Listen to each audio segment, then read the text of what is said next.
إن الحمد لله والصلاة والسلام على من لا نبي بعده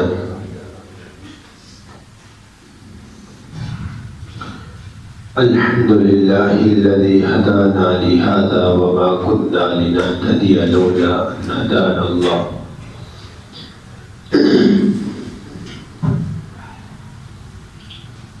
اللہ رب العزت کا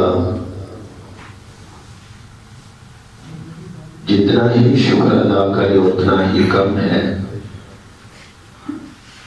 کہ اللہ تعالیٰ نے ہمیں اپنی رحمت کے ساتھ اپنے گھر میں جمع ہونے کی، اپنی مقدس کتاب کو سننے کی اور کھڑے ہو کر کچھ قیام کرنے کی سعادت نصیب فرمائی۔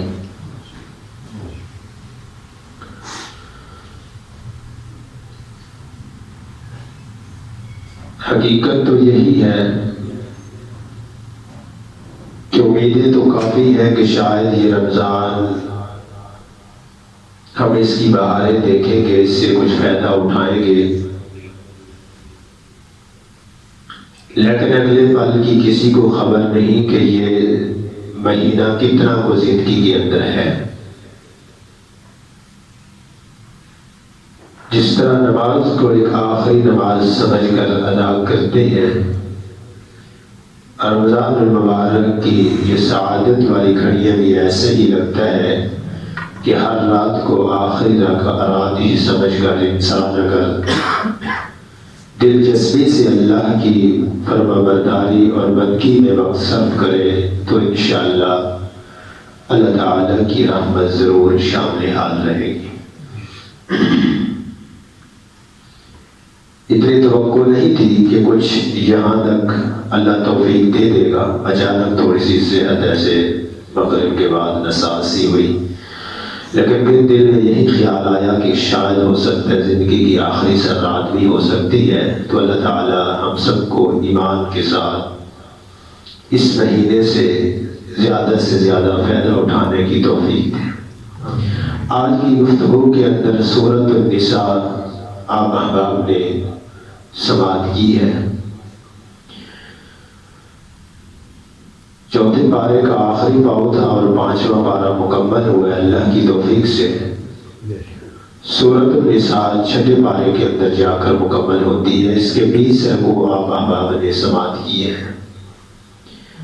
اس سورت کی پہلی آیت کے اندر ہی اللہ تعالیٰ نے لوگوں کو حکم دیا کہ اللہ تعالیٰ سے ڈر جاؤ۔ انسان اگر اسی میں ہی فکر کر لے کہ اللہ سے ڈر جاؤ، جب وہ اپنے اللہ سے ڈر گیا تو پیچھے کوئی معاملہ نافرمانی والا پہلو سوچ میں بھی نہیں آتا، تصور میں بھی نہیں آتا۔ اور نبی علیہ السلام نے فرمایا کہ دو خوف میرا اللہ جمع نہیں فرمائے گا۔ جس دل کے اندر دنیا میں اپنے اللہ کا ڈر تھا، آخرت کی عذابوں کا خوف تھا اور اللہ کی جنت کی امید تھی، فرمایا اللہ خوف ختم کر دے گا اور امید کو پورا فرما کے اپنی جنت کا مہمان بنا دے گا۔ یعنی کہ اللہ کا ڈر جس دل میں آ جائے وہ بہت بڑی سعادت ہے۔ اللہ ہمیں یہ سعادت نصیب فرمائے۔ اللہ فرما رہے ہیں لوگوں اللہ تعالیٰ سے ڈر جاؤ جس اللہ نے تمہیں ایک جان سے پیدا کیا، یعنی کہ آدم علیہ السلام سے، پھر آدم علیہ السلام سے اس کی بیوی حوا کو پیدا کیا، اور آدم اور حوا علیہ السلام سے اللہ نے آگے بہت سارے مرد و خواتین کو پیدا کیا۔ اور اس آیت مبارکہ میں اللہ تعالیٰ نے اس بات کی طرف بھی توجہ دلائی کہ تم ذات پات اور برادری کی وجہ سے عزت نہیں پا سکتے، تم تمام کے تمام اصل ایک ہی انسان سے پیدا ہوئے ہو، تمہاری اصلیت آدم علیہ السلام ہے اور اسی کی اولاد ہو۔ تم اگر اس بات کی تڑپ رکھتے ہو کہ ہمیں عزت مل جائے، فَإِنَّ أَكْرَمَكُمْ عِندَ اللَّهِ أَتْقَاكُمْ، جتنے زیادہ متقی بنتے جاؤ گے اتنا ہی اللہ کے ہاں تمہاری عزت بڑھتی جائے گی۔ یعنی کہ تقوی سے بڑی عزت انسان کو اور نہیں مل سکتی۔ دنیا والوں کا وہ غلام کیوں نہ ہو، لوگوں کی حیثیت میں اس کی ذرا برابر بھی کوئی حیثیت نہ ہو لوگوں کی نظروں میں، لیکن اللہ کے ہاں اگر اس کا تقوی ہے تو وہ دنیا والوں سے کہیں بلند و بالا ہے۔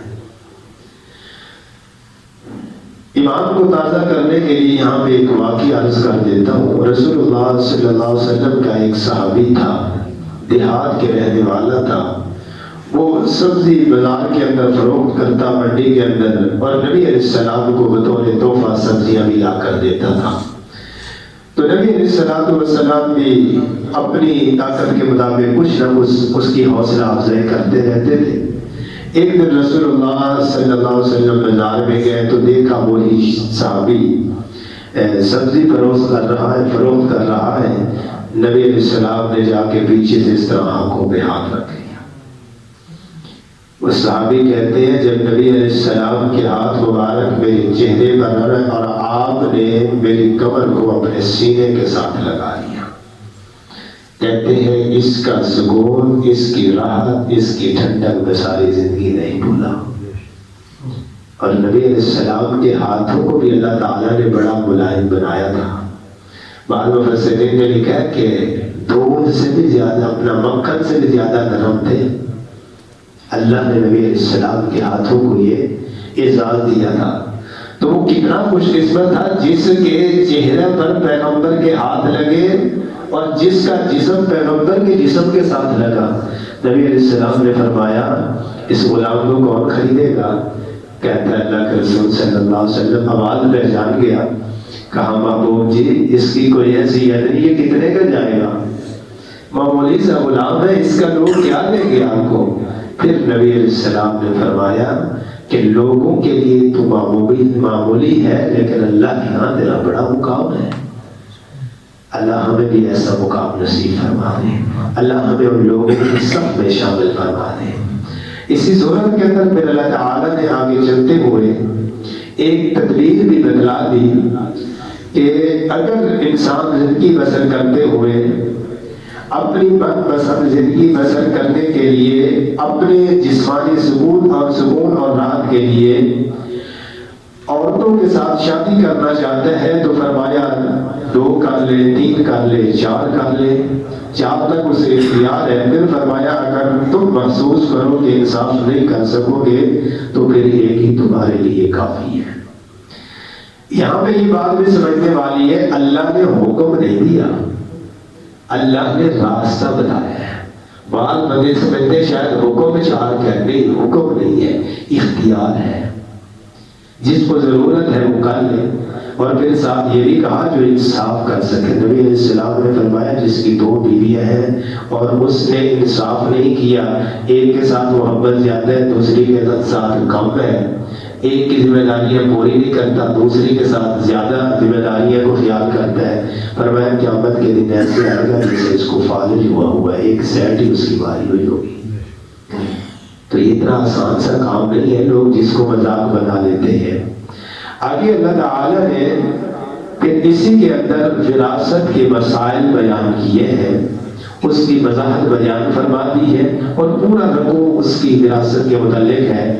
اللہ تعالیٰ نے والد کی جائیداد میں سے بیٹوں کو بیٹیوں کے مقابلے میں دگنا دیا ہے، یعنی کہ 2 بیٹیوں کا 1 بیٹے کے لیے۔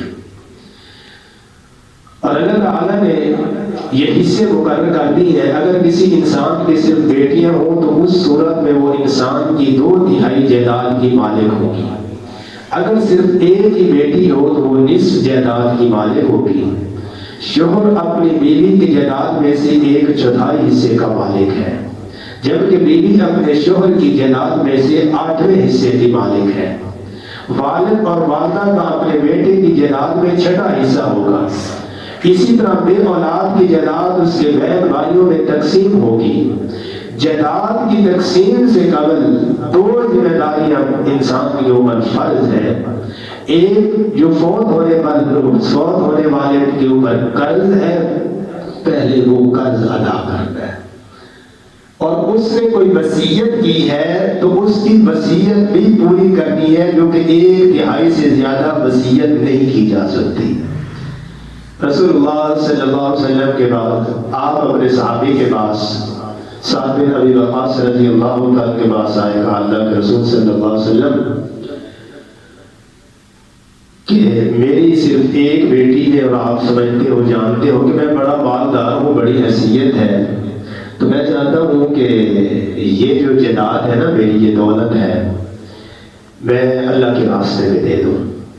یہاں پہ یہ بات سمجھنے والی ہے، ہمارے معاشرے میں اس چیز کی بڑی کمی ہے، اللہ ہمیں اصلاح کی توفیق نصیب فرمائے۔ پیچھے خوش ہو رہے بندے، بابا وہ جنت کما گیا، ساری جائیداد ہی مسجد نال آ گیا، جنت نہیں کما گیا، حق مار گیا، جس کا حساب اس نے دینا ہے۔ نبی علیہ السلام کو کہنے لگا میں یہ دے دیتا ہوں، آپ نے فرمایا نہیں، فرمایا پھر ایسے کرتے ہیں کہ 3 حصے جو ہے وہ اللہ کے راستے میں دے دیتا ہوں، ایک چھوڑ دیتا ہوں، فرمایا پھر بھی نہیں۔ کہا محبوب جی آدھی آدھی کر لیتے، فرمایا پھر بھی نہیں۔ کہا پھر ایسے کرتے ہیں کہ 3 حصے چھوڑ دیتا ہوں، ایک کی وصیت کر دیتا ہوں کہ اللہ کے راستے میں دے دینا۔ نبی علیہ السلام نے فرمایا اس کی کر سکتے ہو لیکن ہے یہ بھی زیادہ۔ اگلی بات رسول اللہ صلی اللہ علیہ وسلم کی، فرمایا تم یہ پسند کرتے ہو تمہاری اولاد تمہارے بعد لوگوں کے آگے ہاتھ پھیلائے؟ تمہیں یہ بات پسند ہے کہ وہ ہاتھ پھیلائے؟ اور میں نے کئی ایسے بے بس مجبور گھرانے دیکھے ہیں جو بچیاں پہلے چند ایک کمرے کے اندر رہتی ہیں مسجد میں، وقت آتا ہے تو مسجدوں والے وہاں سے بھی نکال دیتے ہیں کہ یہ آپ کا باپ ساری جگہ مسجد کو دے دیا تھا۔ بتاؤ اس بیٹی کے دل سے کیا نکلے گی؟ وہ دعا کرے گی کہ جس کے لیے باپ نے اپنی جائیداد میں سے چھاتی نہیں چھوڑی اور یہ سمجھ گیا کہ میں ساری مسجد کو مدرسے کو دے گیا ہوں تو میری بخشش ہو گئی ہے، ایسی بخشش نہیں ہوتی، ایسی بخشش رب کو نہیں چاہیے۔ تو رسول اللہ صلی اللہ علیہ وسلم نے اسے اجازت نہیں دی، یعنی کہ وراثت سے پہلے اس کے کفن دفن کے اخراجات، اس کے اوپر جو قرض ہے، اس کی جو شریعت کے مطابق وصیت ہے، یہ 3 کام کرنے کے بعد پھر وہ وراثت تقسیم ہوگی، اس سے پہلے وراثت تقسیم نہیں ہوگی۔ اور یہی انتشار پھیلتے ہیں، پہلے حصے سارے اپنے اپنے لے لیتے ہیں، بابا کا جو قرضہ ہوتا ہے وہاں پہ لڑائی شروع ہو جاتی ہے۔ اگر شریعت کے مطابق ہوتا تو لڑائی ہوئی نہ، جب کسی کو کچھ ملے گا نہیں پہلے تو لڑائی ختم ہو جائے گی۔ یہی مسائل ہے، اللہ ہمارے معاشرے کے ان مسائل کو آسانی کے ساتھ حل فرما دے اور ہمیں دین کی سمجھ نصیب فرما دے۔ آگے اللہ تعالیٰ نے اسی صورت کے اندر حق مہر کے حوالے سے یہ بات واضح کر دی کہ انسان اپنی بیوی کو حق مہر دیتا ہے، وہ حق مہر چاہے خزانہ بھی دے دے تو اس کو اختیار ہے دے سکتا ہے، شریعت نے مقرر نہیں کیا کتنا دینا ہے۔ یہ ہمارے معاشرے میں ہے، کوئی 36 روپے کہتا ہے، کچھ 1000 بناتا ہے، اپنی اپنی تقسیم کی ہوئی ہے۔ نبی علیہ السلام نے اپنا حق مہر کی رقم مقرر نہیں کی۔ قرآن نے کہا ہے اپنی استطاعت کے مطابق، کوئی اچھا خاصا کھاتا پیتا ہے تو اچھے دے دے، کسی کی صلاحیت اتنی نہیں ہے تو وہ کم دے دے، لیکن اس کو کہنا کہ اتنا جو مقرر کر رہا ہوں یہی شریعت کا ہے تو یہ بات غلط ہے۔ بلکہ حضرت عمر رضی اللہ تعالیٰ نے مقرر کیا، ممبر پر کھڑے کہا کہ آج کے بعد 500 درہم حق مہر مقرر ہوگا۔ عورت کھڑی ہو گئی، کہا امیر المومنین اللہ نے ہمیں حق دیا ہے، آپ کون ہوتے ہیں ہم سے حق چھیننے والے؟ راوی کہتے ہیں ممبر پر کھڑے تھے امیر المومنین، آنکھوں سے آنسو آ گئے، کہا اللہ آپ کا شکر ہے کہ آج اگر عمر سے بھی غلطی ہوئی ہے تو عمر کو بھی کوئی ٹوکنے والا ہے، عمر کو بھی کوئی روکنے والا ہے۔ یعنی کہ دین کے اندر وقت کا خلیفہ اسے بھی مرضی نہیں کرنے دی، تو پھر وہی فیصلہ کر دیا۔ شریعت نے اس کے اوپر کوئی پابندی نہیں عائد کی تو اس کے اوپر کوئی پابندی نہیں ہے، استطاعت کے مطابق جو شریعت نے کہا ہے، کوئی صاحب استطاعت ہے زیادہ دے سکتے زیادہ دے دے، کسی کی استطاعت نہیں ہے تو وہ کم دے دے۔ اور دوسری بات اللہ نے یہاں پہ یہ سمجھا دی کہ اگر مرد طلاق دیتا ہے تو حق مہر نہیں لے گا، ہاں اگر عورت لیتی ہے تو اس کو اختیار یہ دیا گیا ہے کہ اگر آپ طلاق لینا چاہتی ہو تو پھر کچھ نہ کچھ شوہر کو واپس دے کے اچھے طریقے سے رخصت ہو جاؤ۔ ہمارے معاشرے کے اندر یہ ساری گیم الٹ ہو چکی ہے، یا تو بالکل ان کو تنگ کرتے رہتے ہیں اس لیے کہ ہم تنگ کریں گے، یہ مطالبہ کریں گے ہمیں کچھ نہیں دینا پڑے گا، اور بیگم اس حد تک کر دیتی ہے کہ یہ بے بس ہوئے گا تو طلاق دے گا، میں پال لوں گی۔ شریعت اس چیز کا اختیار نہیں دیتی۔ اگر ایسی صورت ہو تو دونوں کے ساتھ انصاف کرنا چاہیے، نہ انصافی نہیں ہونی چاہیے، نہ مرد کے ساتھ نہ عورت کے ساتھ۔ لیکن ہمارے معاشرے میں پہلے تحریر ہی اتنا ہو جاتا ہے، وہ بیچارہ ساری زندگی بس وقت ہی پورا کرتا ہے، کہتے چلنا گزارا ہی کرے، یہ جاتی ہے تو پیچھے سر ڈھانپنے کے لیے چپل ہی نہیں رہتا۔ اور یہ راستے مسلمانوں نے نہیں بنائے تھے، غیر مسلموں کے ہوئے تھے۔ اب دیکھ لو اس وقت کتنے نکاح ہوئے، ایک مرد نے 4 شادیاں کی، ایک وقت کے اندر 4 نکاح لیے، 9 تک نکاح پہنچے ہیں، ایک فوت ہو گئی یا چلی گئی پھر نکاح کر لیا۔ عورت نے ایک جگہ پہ نئی زندگی بسر ہو سکی، طلاق لی، آگے نکاح کر لیا۔ یہ نہیں کہ یہ راستہ اسلام نے جو دیا تھا وہ راستہ ختم کر دیا گیا ہے۔ اگر انسان کا گزارا نہ ہو سکے تو اللہ فرماتے ہیں ہم راستہ نکال دیں گے، تم اپنے اللہ پر بھروسہ کرتے ہوئے چلو تو صحیح۔ اللہ تعالیٰ ہمیں توفیق نصیب فرما دے۔ آگے 5ویں پارے کا آغاز ہوتا ہے، یہ بھی سورۃ النساء کا حصہ ہے۔ 4تھے پارے کے آخر میں اللہ تعالیٰ نے ان رشتوں کا بھی ذکر کیا ہے جن سے نکاح کرنا حرام ہے، اور 5ویں پارے کے آغاز میں اللہ تعالیٰ نے نکاح کے لیے چنی جانے والی عورتوں کے اوصاف کا ذکر کیا ہے، نہ ان کے اندر کوئی برائی جیسی ایسی علت ہو، نہ ان کے اندر کوئی خفیہ ایسے گناہ کے راستے وہ ہموار کرتی ہوں، ایسی بری عادات ان کے اندر نہ ہو۔ اسی طرح انسان جب کسی عورت سے نکاح کا ارادہ کرے تو اسے عورت کے اہل خانہ کی اجازت سے یہ کام کرنا چاہیے۔ اس بارے میں اللہ تعالیٰ نے مومنوں کو نصیحت بھی کی کہ ان کو باطل طریقے سے ایک دوسرے کا مال ہڑپ نہیں کرنے کی کوشش کرنی چاہیے، بلکہ مسلمانوں کو چاہیے کہ باہمی رضامندی سے ایک دوسرے کے ساتھ تجارت کیا کریں۔ اور اللہ تعالیٰ نے اس بارے میں اپنے بندوں کو خوشخبری بھی دی ہے کہ اگر وہ بڑے گناہ سے بچ جائے تو اللہ تعالیٰ ان کے چھوٹے گناہوں پہ درگزر فرما دے گا، ان کو جنت میں بھی داخل فرما دے گا۔ اور اس بارے میں اللہ تعالیٰ نے گھریلو سطح پر اختیارات کا تعین بھی فرما دیا ہے کہ مرد عورتوں پر نگران کی حیثیت رکھتے ہیں، اور قرآن مجید نے ہمیشہ ان عورتوں کے بھی حقوق بیان کیے ہیں، مردوں کے بھی حقوق بیان کیے ہیں، لیکن حتمی فیصلہ کرنے کے حوالے سے مرد کو اختیار دیا ہے کہ مرد کی صلاحیت زیادہ ہوتی ہے اور اس کی ذمہ داریاں بھی زیادہ ہوتی ہیں۔ عام طور پر مرد گھریلو اخراجات کے بھی ذمہ دار ہوتا ہے، اس لیے اللہ تعالیٰ نے اسے ایک فوقیت دی ہے، لیکن فوقیت کا یہ بھی نہیں رہا، اللہ نے اس کو اختیار دیا کہ وہ ظالم بن جائے، جابر بن جائے، جلاد بن جائے، اللہ کی نافرمانیوں پر لڑ جائے۔ ایسا راستہ، ایسا اختیار بھی اللہ نے مرد کو نہیں دیا، بلکہ اللہ نے اسی بارے میں یہ بات کہی وَعَاشِرُوهُنَّ بِالْمَعْرُوفِ فَإِنْ كَرِهْتُمُوهُنَّ، فرمایا کہ ان کے ساتھ، اپنی عورتوں کے ساتھ اچھے طریقے سے گزارا کرو۔ ہو سکتا ہے ایک عادت ان کی تمہیں اچھی نہیں لگتی تو دوسری تمہیں اچھی بھی لگتی ہوگی۔ اگر تم کہو کہ ساری ہی خوبیاں مل جائیں تو ساری خوبیاں تو تمہارے اپنے اندر بھی نہیں ہے۔ تو یہ وقت گزارنے والی جب انسان کی سوچ بن جائے تو پھر انسان تحمل اور صبر سے وقت گزارتا رہتا ہے، زندگی پوری ہو جاتی ہے، پتہ نہیں کتنے دن کی ہے۔ اللہ جب تک بھی رکھے صحت ایمان والی زندگی نصیب فرمائے اور رب العالمین کسی کا محتاج نہ کرے۔ آگے اللہ تعالیٰ نے والدین کے متعلق بھی پابند کیا کہ ان کے ساتھ احسان کرنا ہے، قریبی رشتہ داروں کے ساتھ، یتیموں کے ساتھ، مسکینوں کے ساتھ، اور قریبی ہمسایوں کے ساتھ، دور کے ہمسایوں کے ساتھ، ان تمام کے ساتھ حسن سلوک کرنا ہے۔ ان کے ساتھ حسن سلوک کرنا تمہارے لیے کامیابی کا ذریعہ ہے، ان کو بھی فائدہ ہوگا اور تمہیں بھی کامیابی نصیب ہوگی کہ ان یتیموں کے ساتھ مسکینوں کے ساتھ، غریبوں کے ساتھ ان کا خیال رکھو گے تو اللہ کی رحمتیں بھی تم پر آئے گی۔ نبی علیہ السلام نے فرمایا گھروں میں سے وہ بہترین گھر ہے جس گھر میں سے کسی یتیم کی کفالت کی جائے۔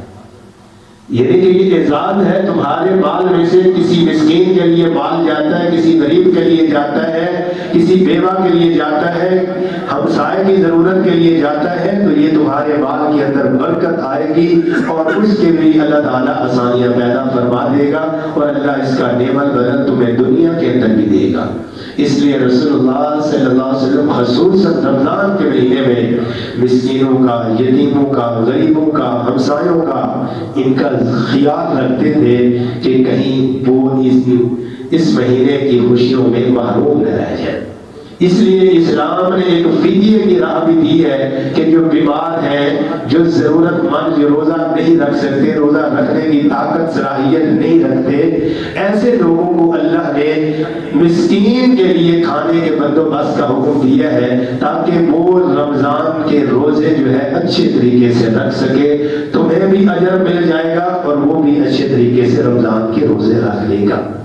تو ان چیزوں کا بھی اللہ نے ہمیں حکم دیا، اللہ ہمیں عمل کی توفیق دے۔ اور اس بارے کے اندر بھی اللہ تعالیٰ نے ایمان والوں کو یہ نصیحت کی ہے کہ وہ اللہ کی اطاعت کریں، اللہ کے رسول صلی اللہ علیہ وسلم کی اطاعت کریں، اور پھر اللہ نے اس چیز کا اوپر بھی پابند کیا ہے کہ وقت حاکم کی بھی اطاعت کریں۔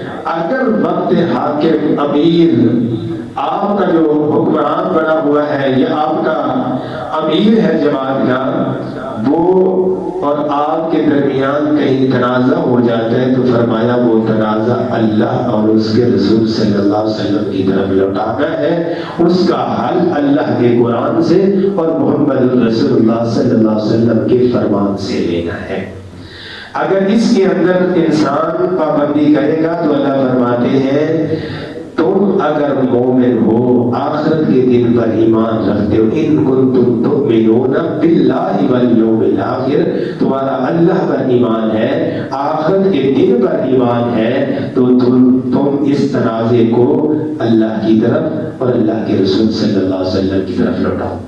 حافظ ابن کثیر رحمۃ اللہ علیہ اس آیت کے تحت لکھتے ہیں کہ اللہ نے جو یہ حکم دیا ہے، اس حکم کا مطلب ہے کہ قیامت تک آپ کے مسائل کا حل اللہ کے قرآن میں ہے اور محمد رسول اللہ صلی اللہ علیہ وسلم کے فرمان میں ہے۔ یعنی کہ اب وحی تو آنی نہیں، وحی کا سلسلہ بند ہو گیا ہے، لیکن اللہ تمہیں یہ کہہ رہا ہے کہ اللہ کی طرف لوٹاؤ، اللہ کے رسول کی طرف لوٹاؤ، تو اس کا مطلب یہی ہے کہ جو اللہ نے تمہیں دین دے دیا ہے، اسی دین کے اندر تمہارے مسئلے کی رہنمائی موجود ہے، اس کو تلاش کرو اور اس سے وہ رہنمائی لے لو، تمہیں پیدا ہو۔ پھر اللہ تعالیٰ نے اسی بارے کے اندر حسد کی بھی بڑی شدت کے ساتھ مذمت کی ہے۔ حسد کرنے والے لوگوں کو کہا ہے کہ در حقیقت اللہ کے فضل اور عطا سے وہ حسد کرتے ہیں کہ دیا تو اللہ نے ہے، فضل اللہ کے ہے، اگر کسی کو مالک نے زیادہ دیا تو دینے والے تو اللہ کی ذات ہے، یہ حاصل اللہ کی عطا کرتا چیز کے اوپر، اللہ کے فضل کے اوپر حسد کر رہا ہے۔ اور کہا کہ حسد نہ کرو تو مطلب سے مانگو، جس مالک نے ان کو دیا تمہیں بھی دے گا، حسد سے بچ جاؤ، اگر نہیں بچیں گے تو اپنا خسارہ کریں گے۔ ایک بات یاد ہے، حاسد جب حسد کرتا ہے تو ضروری نہیں کہ وہ آپ کے پاس بیٹھا ہو تب بھی اس کا حسد آپ کو نقصان پہنچا سکتا ہے۔ وہ آپ کا تذکرہ کہیں دور بھی بیٹھ کر، کسی اور ملک بھی بیٹھ کر کرتا ہے نا، تو آپ کی نعمتوں کے اوپر اس کی نظر ہے تو اثر انداز ہو سکتا ہے۔ اس لیے قرآن نے کہا وَمِن شَرِّ حَاسِدٍ إِذَا حَسَدَ، اللہ فرماتے ہیں حاسد کے شر سے پناہ مانگو، وہ جب بھی حسد کرے۔ تو یہ ایک بہت خطرناک بیماری ہے، اللہ تعالیٰ ہم سب کو اس سے محفوظ فرمائے۔ حاسد کی پہلی چال ہوتی ہے کہ اس کے پاس جو نعمتیں ہیں وہ مجھے مل جائیں، اسے جو عزت ملی ہوئی ہے وہ مجھے مل جائے۔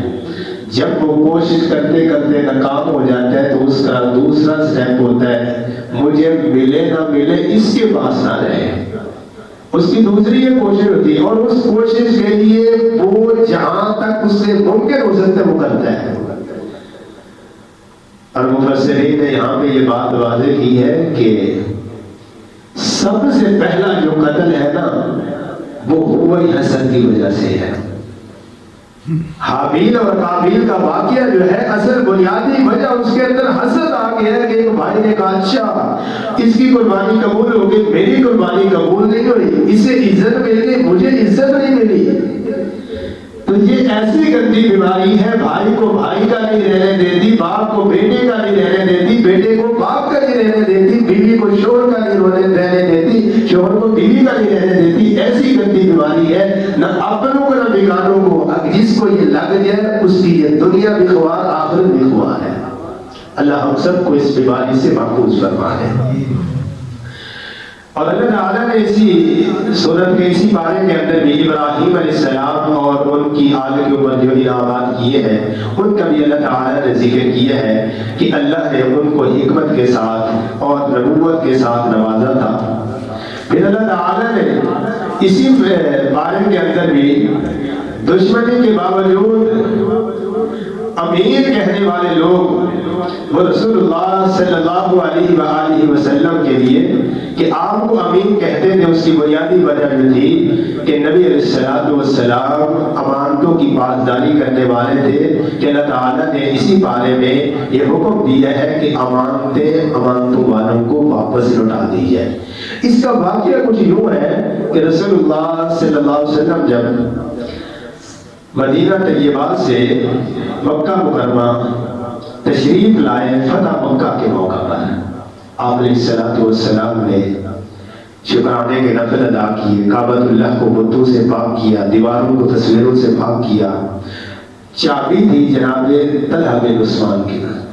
جناب عثمان بن طلحہ کے پاس تو نبی علیہ السلام نے چابی منگوائی. تو آپ نے چابی جب لی تو یہ دینے لگے, کہنے لگے اللہ کے رسول صلی اللہ علیہ وسلم یہ امانت ہے. جب آپ کو یہ بات کہہ دی تو پھر امانت تو واپس کرنی تھی. نبی علیہ السلام کے پاس متعدد صحابہ کرام ہیں اور یہ تو خواہش ہوتی ہے. لوگ دنیا کے اندر مساجد کی چابیوں پر لڑائی کرتے, وہ تو کعبۃ اللہ کی چابی تھی, وہ تو توحید کے مرکز کی چابی تھی. خیر رسول اللہ صلی اللہ علیہ وسلم کی طرف بڑھی, آپ نے چابی واپس کی اور آپ علیہ السلام نے فرمایا کہ یہ چابی آپ کے خاندان میں رہے گی, جو اس چابی کو تم سے چھینے گا وہ ظالم ہوگا. آج بھی حکومت آل سعود کی ہے لیکن چابی کعبۃ اللہ کی ان کے پاس نہیں ہے. تو اللہ تعالیٰ نے یہاں پہ یہ بات واضح کر دی ہے کہ امانت والوں کی امانت ان کے سپرد کی جائے. اور یہ بات یاد رہے, جب تک امانتوں میں خیانت نہیں ہوگی اللہ کی زمین کے اوپر امن ہوگا, رحمت آئے گی. فرمایا قرب قیامت پھر نااہل لوگوں کو امانتیں سونپی جائے گی, اس کا نتیجہ یہ نکلے گا کہ لوگ خسارے کی طرف جائیں گے. یعنی کہ وہ ان چیزوں کے اہل نہیں ہوں گے, وہ چیزیں انہیں سونپ دی جائے گی تو نتیجہ یہ نکلے گا کہ پھر خسارہ ہی خسارہ ہوگا, تباہی اور بربادی ہوگی. فرمایا ایسے حاکم بن جائیں گے جو گونگے اور بہرے ہوں گے, یعنی کہ حق بات کو سنیں گے بھی نہیں, کہیں گے بھی نہیں. حق بات کہنے سے بھی ڈریں گے, سننے سے بھی ڈریں گے. اللہ ایسی بدبختی سے ہم سب کو محفوظ فرمائے. پھر اسی بارے کے اندر اللہ تعالیٰ نے پیغمبر الصلوۃ والسلام کی اطاعت کا حکم دیا اور اللہ کی اطاعت کا حکم دیا. وہ واقعہ کچھ اس طرح ہے, نبی علیہ الصلوۃ والسلام کے بڑے پیارے صحابی تھے. وہ گھر کے اندر ہوتے, جب بھی بے چین ہوتے تھے نبی علیہ السلام کی خدمت میں آ جاتے. ایک دن بیٹھے کہنے لگے اللہ کے رسول صلی اللہ علیہ وسلم, میں جب اپنی موت کو یاد کرتا ہوں, آپ کی موت کو یاد کرتا ہوں تو غم زدہ ہوتا ہوں. اللہ کے رسول صلی اللہ علیہ وسلم, اب تو میں جب بھی تھوڑا بے قرار ہوتا ہوں, پریشان ہوتا ہوں, اپنے گھر سے اٹھتا ہوں, آپ کی خدمت میں آ جاتا ہوں, آپ کو دیکھ لیتا ہوں, مل لیتا ہوں, میری پریشانی ہے دور ہو جاتی ہے, مجھے سکون مل جاتا ہے. اللہ کے نبی صلی اللہ علیہ وسلم پریشانی اس بات کی ہے کہ قیامت کے دن آپ تو اعلیٰ مقام پر ہوں گے، انبیاء علیہ السلام کے ساتھ ہوں گے، تو میرے جیسا کمزور چلا بھی گیا جنت میں تو پھر میرا بنے گا کیا؟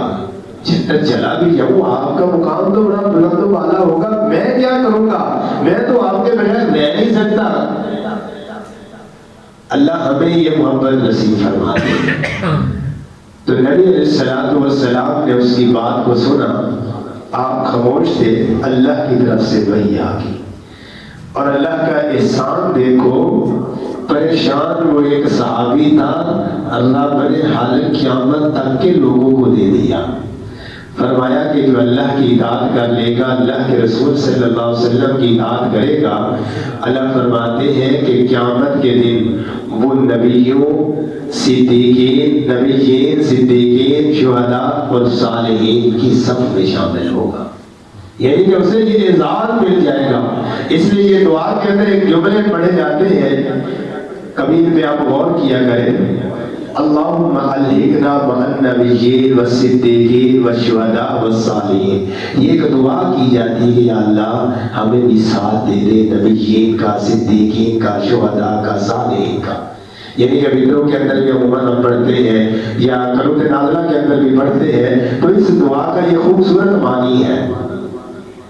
اور دوسری دعا پڑھتے ہیں توفنا مسلما والحقنا بالصالحین، کہ اللہ موت بھی دے تو اپنی فرما برداری میں تو صالحین کا ساتھ بھی دے دے، یعنی کہ موت کے بعد ہمارا حشر بھی صالحین کے ساتھ کر دے۔ اور یہ یوسف علیہ السلام کی بڑی خوبصورت دعا تھی۔ تو اللہ نے یہ اعزاز دے دیا، فرمایا تم یہ اطاعت و فرما برداری کر لو، قیامت کے دن میں تمہیں یہ مقام دے دوں گا۔ اللہ ہمیں یہ مقام و مرتبہ نصیب فرما دے۔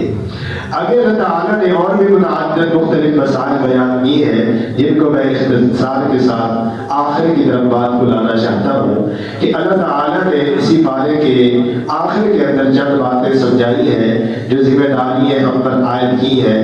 اللہ فرما رہے ہیں کہ جہاں پہ اسلام کے خلاف بات ہو رہی ہو، اسلام کا مذاق اڑایا جا رہا ہو، تو تم وہاں سے اٹھ جاؤ، اگر نہیں اٹھو گے تو تم بھی ان کے ساتھ شامل کر دیے جاؤ گے۔ یعنی کہ جس جگہ پہ اسلام کے خلاف بات ہو رہی ہے، اسلام کا مذاق اڑا رہے ہیں، آپ کے اندر روکنے کی طاقت نہیں ہے، آپ کے اندر ان کو ختم کرنے کی، اس فتنے کو ختم کرنے کی طاقت نہیں ہے، تو پھر اگلا حل ہے کہ وہ محفل چھوڑ دے، وہاں سے اٹھ جائے، ورنہ حشر قیامت کو ان کے ساتھ ہوگا۔ آگے اللہ تعالیٰ نے منافقین کا یہاں پہ کچھ تذکرہ کیا ہے، فرمایا کہ وہ اللہ کو دھوکہ دینے کی کوشش کرتے ہیں، لیکن اصل میں وہ اپنے لیے ہی نقصان کا راستہ اختیار کر رہے ہیں۔ اور اللہ نے پھر ان کی نا کچھ عادات بیان کر دی ہے۔ یہاں پہ ان کی ایک عادت یہ بھی بیان کی ہے کہ وہ اللہ کا ذکر بہت کم کرتے ہیں، اللہ کو بہت تھوڑا یاد کرتے ہیں۔ پھر دوسری ان کی عادت بیان کی ہے، نماز پڑھتے ہیں نا تو لوگوں کے دکھاوے کے لیے پڑھتے ہیں۔